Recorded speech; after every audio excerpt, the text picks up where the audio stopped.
So distance runners also need speed, sprint speed, and specifically marathoners.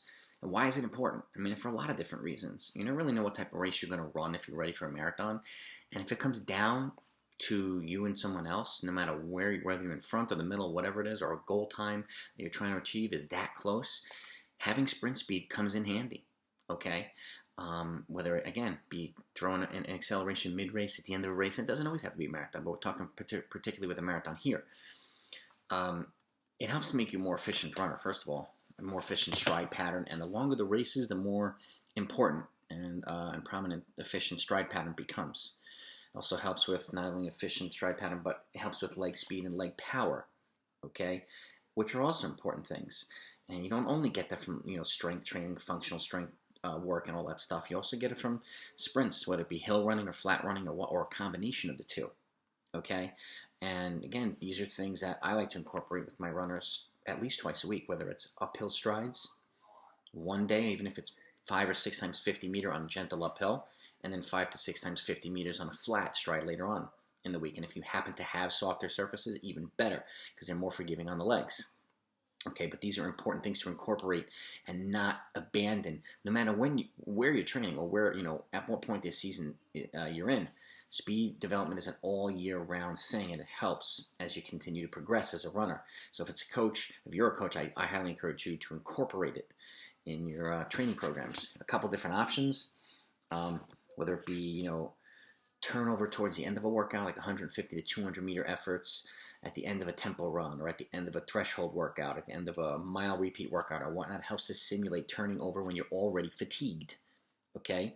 That's a good thing, okay? And obviously, the way I do things, and I do a warm-up and then drills and strides and then a couple of accelerations in the beginning to kind of get the legs turning over before you start a workout, whether it be 200s at the goal pace of the workout or whatever it is, or just a couple of quick strides, a way of triggering the muscle response, particularly the fast twitch muscle response in the legs before you engulf in an actual workout, is also a good thing as well. Want to wake the legs up, okay, after a good warm-up and hopefully an active stretch routine.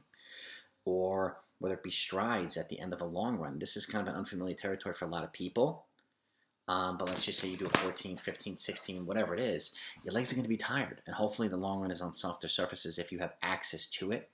I encourage folks to do, even if it's 4 to 5 times 50 meter strides at the end of a long run. Again, helps to simulate turning over when you're fatigued. It's not going to make recovery after long run any harder, because you still did the long run, and a couple of strides at the end of it will do you some wonders. And again, this is a long-term thing. But those, I wanted to mention those couple things, whether it be strides after a long run, or strides at the end of a workout, or just some quick accelerations once or twice a week during a regular training plan, long-term. Okay, and obviously at the end of the season, you take a breather, and then when you ramp back up, you start some mileage. And after, I would wait until 4 weeks of basic mileage, again, before you start incorporating strides. That's just kind of what I've been doing for the past 2 decades as a coach, and I found it helpful. But speed development should be a long-term thing, a year-round thing, particularly for distance runners, particularly for marathoners, okay? Give me your insights, okay? And again, please subscribe to this channel if you like content like this. I do a lot of, obvious stuff, underrated stuff, and a lot of long-term and short-term development workouts and all types of stuff for runners. So I'm going to continue to do it, and I don't want you to miss out on it. So if you hit the subscribe, the like, and the notification bell, and share this with other runners in the community that you think might benefit from it. So, but that's the theme of the day. Speed development and sprint training is very, very important for distance runners. Have a great week, guys. Over and out.